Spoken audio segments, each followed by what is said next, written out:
7ই মে তৃতীয় দফায় ভোট হয়ে গিয়েছে মালদা উত্তর ও দক্ষিণে। মালদার হরিশ্চন্দ্রপুর 1 নম্বর ব্লকের রশিদাবাদ গ্রাম পঞ্চায়েতের বিরুয়া হরিজন পাড়ায় জল নিকাশির জন্য 10 লক্ষ টাকা বরাদ্দ হয়েছে আগেই, তবে শুরু হয়নি কাজ। স্থানীয় বাসিন্দাদের অভিযোগ, এই পঞ্চায়েতে তৃণমূল লিড না পেলে নিকাশি ব্যবস্থা হবে না বলে হুমকি দিয়েছেন তৃণমূলের পঞ্চায়েত সদস্য। রাস্তায় জমা জলে নাকাল এলাকাবাসী, নিকাশির দাবিতে জলময় রাস্তায় জাল ফেলে বিক্ষোভ এলাকাবাসীর।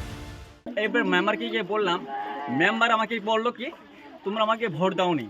ভোট কাকে দিয়েছো? তৃণমূলকে, বিজেপিকে। এবার আমরা ভোট দিয়েছি, কাকে দিয়েছি কাকে না এটা ও হঠাৎ করে বললো, ওটাতে আমার দেখা কি বুকে ভোটটা কি দেখতে গেছে। এবার বলেছে যে যতক্ষণ ধরে আমি 4 তারিখ অবধি ভোট পাইনি বা গণতি হবে না, ততক্ষণ ধরে রাস্তার মধ্যে কাজ চালু হবে না। আমাদের কাজ বলছে এই কাজ বন্ধ হয়ে যাবে। এই কাজের ছিল কাজ, আমি 70,000 টাকা দিয়ে কাজটা নিয়েছিলাম, মেম্বার বলেছে। কিন্তু এই 70,000 টাকা দেওয়ার পরে যদি আমরা না তোমাদের ভোট পাই, এই কাজটা ব্যাক হয়ে অন্য পথে চলে যাবে। ভোগছি, আমাদের অসুখ বিসুখ, আমরা হাঁটতে পারছি না, চলতে পারছি না। আমাদের কি রাস্তার মধ্যে জল জমায় আছে, এখন কেউ ব্যবস্থা নিচ্ছে না। কেউ কাকে আমরা বলবো? আমরা সরকারকে আবেদন জানাচ্ছি, এই যে ডেলিভারি কেসগুলো যেতে পারছে না, বাইরের মধ্যে থেকে যাচ্ছে, ডেলিভারি গ্যাস কত ভোগছে, আমরা কিরকম যাবো হসপিটালে? হরিশ্চন্দ্রপুরের রশিদাবাদ গ্রাম পঞ্চায়েত থেকে এর আগে লিড পেয়েছে বিজেপি, ফলে টাকা বরাদ্দ হলেও বিজেপিকে ভোট দেওয়ায় অনিশ্চয়তায় সরকারি কাজ। ঘটনা সামনে আসতেই শুরু রাজনৈতিক চর্চা। বোর্ডও লেগে গেছে, ফিতাও কাটা হয়ে গেছে নেতাদের দ্বারা, কিন্তু সেই রাস্তার কাজ শুরু হয়নি।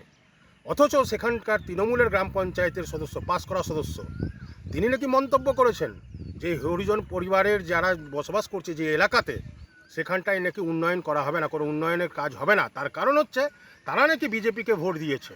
আশ্চর্যজনক ব্যাপার, কোন দল কোন মানুষ কাকে ওই গণতন্ত্রের মধ্যে কাকে ভোট দিবে, তার জন্য তাদের উন্নয়ন আটকে যাবে।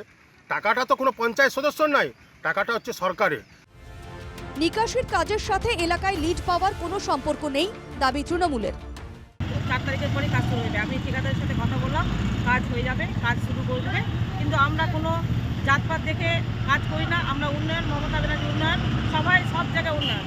হিন্দু মুসলিম দেখে এটা কিন্তু মমতা ব্যানার্জি উন্নয়ন করে না। যেটা ওরা কথা বলে সেটা কিন্তু ভুল। পাল্টা তৃণমূলের অভিযোগ, এর আগে ওই এলাকা কংগ্রেসের দখলে ছিল, অথচ তারা কোনো কাজ করেনি।